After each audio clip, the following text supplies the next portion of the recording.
Fernando Mendoza has been banned after revealing a bombshell that put the NFL on blast. This is the same player who was just taken as the #1 overall pick in the 2026 NFL Draft. But now, it's starting to look like he might not even have a future in the league at all. So what exactly did Mendoza reveal that was big enough to get him banned? And what did it expose about the NFL? I've got the answers. Let me break it all down. On the night of April 24th, 2026, the Las Vegas Raiders selected quarterback Fernando Mendoza from Indiana with the first overall pick in the 2026 NFL Draft. The Heisman Trophy winner, who was not in attendance at the draft, had been expected to be the top selection for months after he led the Hoosiers to the College Football Playoff National Championship and a 16-0 season. But what made this pick different from virtually every #1 selection in modern NFL history was simple. The man whose name was called was not there. Fernando Mendoza said he would not attend the 2026 NFL Draft in Pittsburgh, Pennsylvania, so he could be close to his mom and family during the moment. He was in Miami, at home, surrounded by the people who had shaped his entire football journey.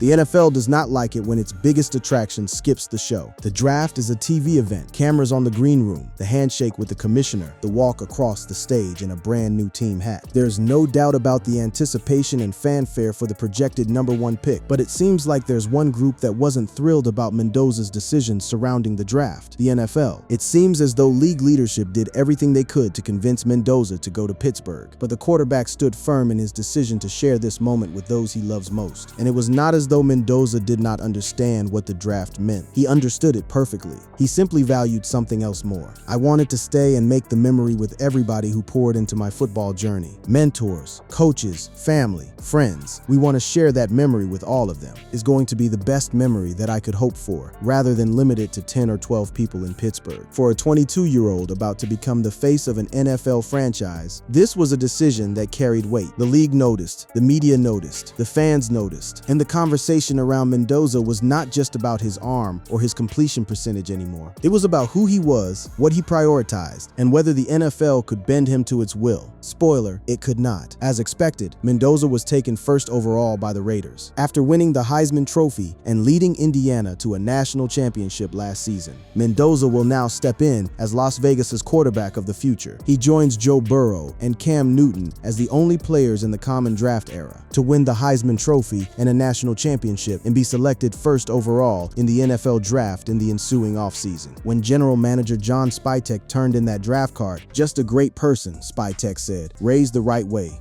Great family. He's about the right things. It's about his team. It's about winning. It's about doing the right thing, being accountable to the whole organization." The Raiders knew they were getting a generational quarterback. In addition to the Heisman Trophy, he was named a consensus first-team AP All-American, the Walter Camp Award winner, the Davey O'Brien Award winner, and the Maxwell Award winner. Mendoza led the FBS in passing touchdowns with 41 and ranked third nationally with a 72% completion rate at Indiana. But before he was the consensus #1 pick, fell in Miami Gardens. Fernando Mendoza was one of the most overlooked quarterback prospects in modern college football history. And that is where this story really starts. To understand why Fernando Mendoza's rise sent shockwaves through the NFL, you have to understand where he came from. And the answer is, nowhere anyone was paying attention. Fernando Gabriel Mendoza V was born on October 1st, 2003, in Boston, Massachusetts, during his father's medical residency, and grew up in Miami, Florida. From there, they moved to Olvera, then to Cuba, and later to the United States. He attended Christopher Columbus High School. At Columbus, Mendoza was a quarterback, but not the kind of quarterback who gets 5-star ratings, and a parade of coaches camped outside the school gym. Rated a 2-star prospect out of Columbus High in Miami, Mendoza was overlooked by most of the Power 5. He completed 133 of his 203 pass attempts for 1,396 yards and 16 touchdowns with 4 interceptions, while also adding 137 yards and a touchdown on the ground across 2 seasons. Those numbers were solid, but the recruiting landscape in the early 2020s was brutal. For players who did not have camp exposure or high-profile highlight reels, "COVID hit during my junior year, which is when most kids get recruited," Mendoza said. "A lot of guys couldn't be seen." His initial plan was the Ivy League. He originally committed to play college football at Yale University, but after Justin Martin, who had verbally committed to the University of California, Berkeley, instead signed with UCLA, Mendoza signed with California. This was the single, solitary FBS and Power 5 offer Mendoza received. From over 130 eligible programs, one offer, one chance. That is all he got. And that pivot from Yale to Cal altered the entire trajectory of his life. Bill Musgrave, Cal's offensive coordinator and quarterbacks coach at the time, spoke with Mendoza late in the recruiting process, then visited Mendoza at home in Miami, after most prospects in the class of 2022 had already signed. When he signed with Cal in February 2022, Mendoza said, "I told Coach Wilcox this is the best decision he's going to make."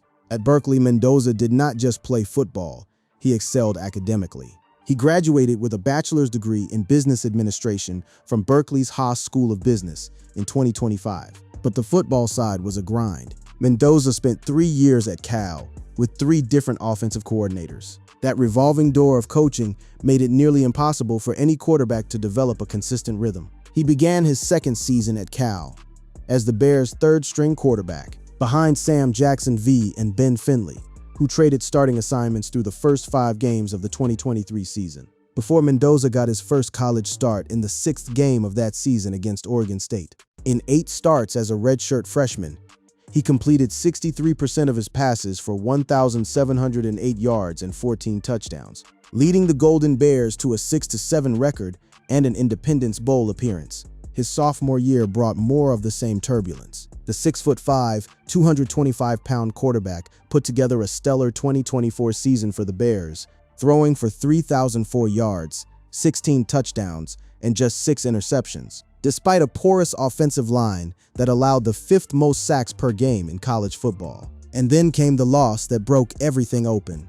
It set the stage for a Week 5 primetime game against number 8 Miami with College Game Day in town for the occasion. His team built a 35-10 lead with 8:06 left in the third quarter and lost. Cal gave up 2 touchdowns with less than 5 minutes left in the game, including one with only 26 seconds left, a devastating result for a team that seemed primed for a defining victory. The loss was the beginning of the end for what Mendoza calls the most talented team he's ever played with. A 3-0 start quickly turned to 3-4, with those 4 losses by a combined 9 points. "We had a ton of heartbreaking losses to a point that was back-breaking for some people such as myself," Mendoza said. Cal was not going to give him the development he needed. The system kept changing around him. The talent around him kept underperforming. So on December 11, 2024, Mendoza announced he would be entering the NCAA transfer portal. On December 23, 2024, Mendoza announced his decision to transfer to Indiana University Bloomington. He chose Indiana over Georgia and Missouri. The reason was straightforward.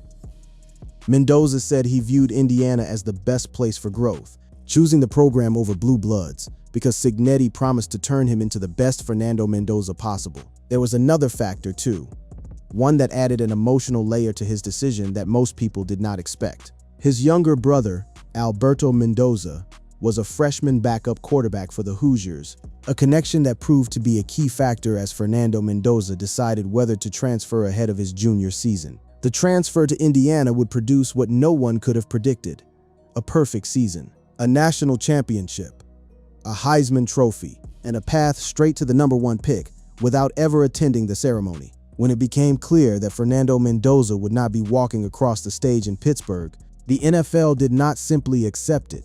They escalated, desperately wanting Indiana quarterback Fernando Mendoza in attendance during the first round of Thursday night's 2026 NFL Draft.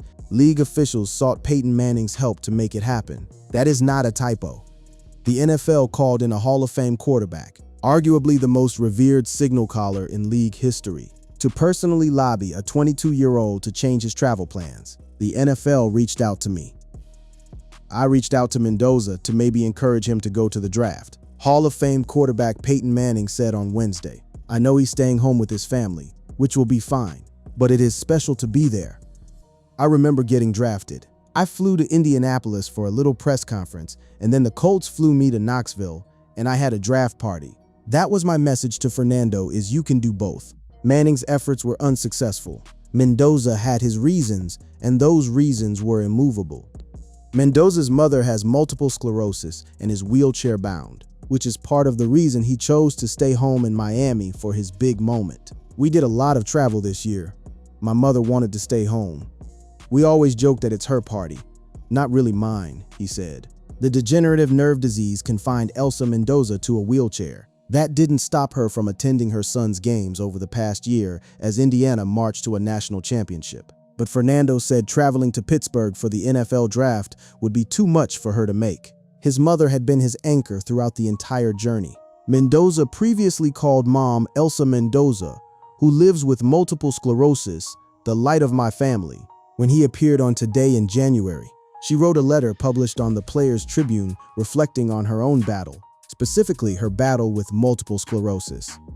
She shared that she was diagnosed with the disease about 18 years ago. During his time at Indiana, the bond between Fernando and his mother became an inseparable thread woven through every single victory. My mom is my inspiration, Mendoza said, tearing up when discussing her battle with multiple sclerosis. She's the reason I've gotten this far. There's no excuse for complacency when you see what she fights through. He raised thousands through his MS awareness efforts, linking fundraisers in both Berkeley and Bloomington. This was not a player throwing a tantrum or being difficult. This was a man who watched his mother fight a degenerative disease for nearly 2 decades and decided that no stage, no matter how grand, was worth the strain on her body and the absence of the people who had carried him to this point. It'd be a dream for a lot of guys, however. My mom really wanted to do it at home, and so did my parents. I wanted to stay and make the memory with everybody who poured into my football journey. Mentors, coaches, family, friends. To be able to share that moment with all of them is going to be the best memory that I can make, rather than limiting it to 10 or 12 people in Pittsburgh. The last time a presumptive top pick chose not to attend the draft was in 2021, when Trevor Lawrence opted to be around friends and family in Georgia, rather than travel to Cleveland. But Mendoza's absence carried a different weight. Lawrence was avoiding the spectacle. Mendoza was choosing his family over the spectacle, a family with a matriarch who physically could not make the trip. Like most early round projected picks not in attendance, a camera crew was inside the Mendoza family home to broadcast his reaction. There would be plenty of coverage from Florida, as he, in all likelihood, put on a Raiders hat. As a member of the team for the first time, he would then head to Southern Nevada for an introductory press conference and the start of his professional career. But before the draft even arrived, there was yet another storm building, one dug up from the depths of social media history and aimed squarely at the quarterback's character. Weeks before Roger Goodell called his name, the internet decided to test Fernando Mendoza's squeaky clean image, and it found something sort of. An Instagram post from LeBron James in 2020 was resurfaced, which showed a photo of police officer Derek Chauvin kneeling on George Floyd.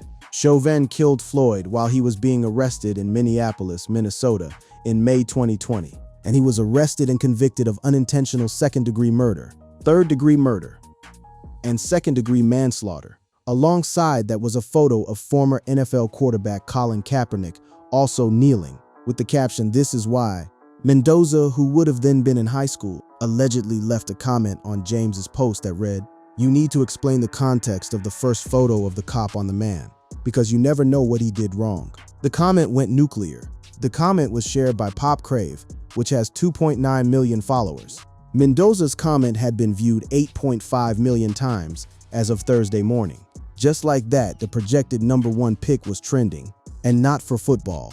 Indiana quarterback Fernando Mendoza, for the most part, had a pretty clean-cut record, but the previously resurfaced social media post Mendoza made about George Floyd 6 years ago came to light. The reaction split immediately. Some were calling Mendoza's comments tone deaf, while others pointed out that it was 6 years ago when Mendoza was a teenager, and that he may deserve some grace. What's notable is the fact that Mendoza was only 16 years old at the time he allegedly posted this. He shouldn't be getting the hate he's receiving for something he may have written as a teenager. Whether you agree with what the post allegedly said or not, of what had happened to George Floyd, a moment that catalyzed the largest civil rights protests in a generation. In the alleged post, Mendoza didn't call Floyd a racial slur or say he deserved to die. He saw a picture with zero context and basically told everyone to wait until the facts came out before jumping to conclusions again as a 16-year-old. Outkick reported they were unable to verify if the alleged comment ever existed and reached out to Mendoza's camp for comment, though several outlets like Pop Crave and Bro Bible had screen grabs showing the alleged post. Mendoza reportedly deleted the comment. showing he's at least aware of what he said. The fans who rallied behind Mendoza were vocal and unrelenting. A large number of people pointed out that he was only 16 years old when he made that comment. One fan wrote, "He was like 16 when he commented that, so as long as he doesn't act like that right now, I don't care." Another comment read, "He's still going number 1, showing confidence that this situation would not affect his draft position." And it did not. Despite the controversy, Mendoza was still projected to be the number 1 overall pick for the Las Vegas Raiders. No team wavered. No general manager publicly expressed concern. The resurfaced comment was a social media firestorm that burned hot and fast but left the draft boards untouched. But it added another layer to the narrative building around Mendoza, that the NFL did not quite know what to make of a man who did not bend to the machine's expectations, whether those expectations were about attending a ceremony, controlling a narrative, or performing authenticity on demand. And speaking of performing on demand, there were voices inside the league's own scouting community who were questioning whether Mendoza's public persona was even real. If the George Floyd comment controversy tested Mendoza from the outside, what happened behind closed doors in NFL scouting rooms struck at something even more personal: who Fernando Mendoza truly is. According to Tom Pelissero, one scouting director raised concerns about how Mendoza presents himself publicly. When you talk to him one-on-one, he's fine. But when the camera comes on, it's almost like he has to put on this quarterback persona. He has to say all the right things, and his mind is going 1,000 miles per hour, trying to make sure, well, I've got to get all these buzzwords, because that's what a quarterback is supposed to say. I've got to talk about team and preparation and process and Jesus and how great my guys are. It's like somebody told him, here's a checklist, and every time the camera comes on, you've got to hit all these points. That perception ties into a broader scouting conversation around authenticity, where some evaluators worry when quarterbacks sound overly rehearsed or robotic in interviews. This is the part where you step back and look at the full picture. The NFL is a league that demands its quarterbacks be polished, say the right things, credit their teammates, thank God, praise the process, and never step out of line publicly. And when a prospect does exactly that, does all of it, meticulously, the league's own evaluators say he is being too polished, too rehearsed, too careful. At the same time, others viewed Mendoza's communication style as a reflection of his high football IQ, structured thinking, and leadership approach, all of which had been praised by coaches and teammates. Despite those concerns, Mendoza's overall profile remained elite, and many evaluators continued to view him as the safest quarterback in the class. After leading Indiana to a 16-0 season, a national championship, and a Heisman-winning campaign, there was also the on-field critique. According to Tom Pelissero, one executive raised concerns about Mendoza's reliance on traditional pocket play. That's why the guys that you see have the most success are the guys that can win off-platform, because it buys them time with their legs and with loose plays, as the game slows down for them above the neck, the executive said. This aligns with what many scouts noted about Mendoza. While his processing, accuracy, and decision-making were considered elite, his game is built more on timing and structure than improvisation. And yet, timing and structure are precisely what won Indiana a national championship.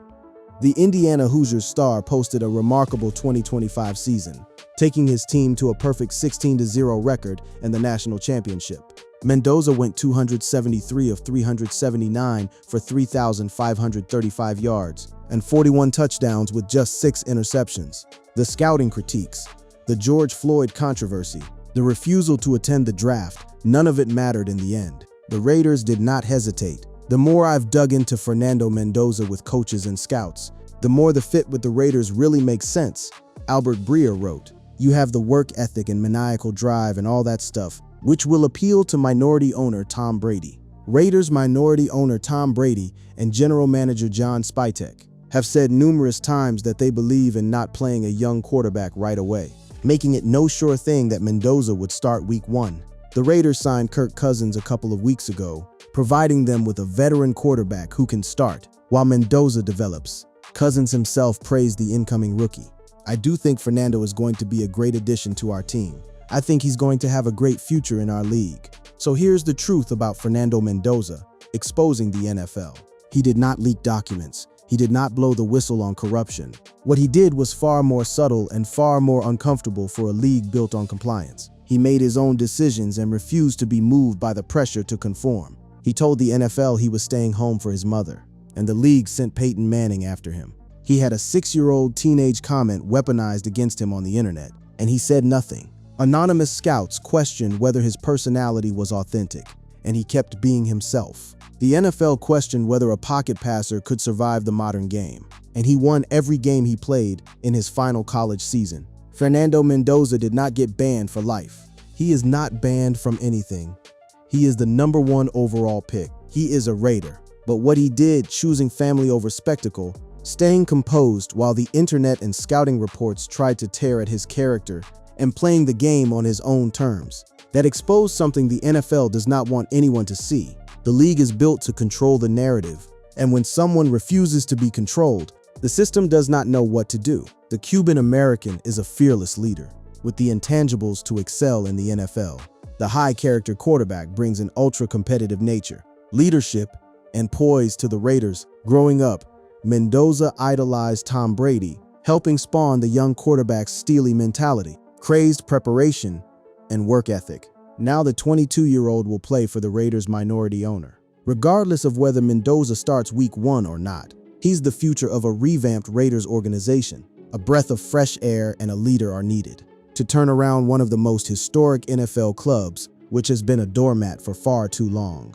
And the kid from Miami, the 2-star recruit who was originally headed to Yale, who only got one Power 5 offer, who graduated from one of the best business schools in the country, who led a perfect season at a program that had never won it all, who turned down the NFL stage to sit with his mother in a wheelchair. He is the one they tried to cancel, tried to critique, tried to bend, and he did not break. That is what Fernando Mendoza exposed. Not a scandal, not a conspiracy, a system, and the system had no answer for a man who already knew exactly who he was.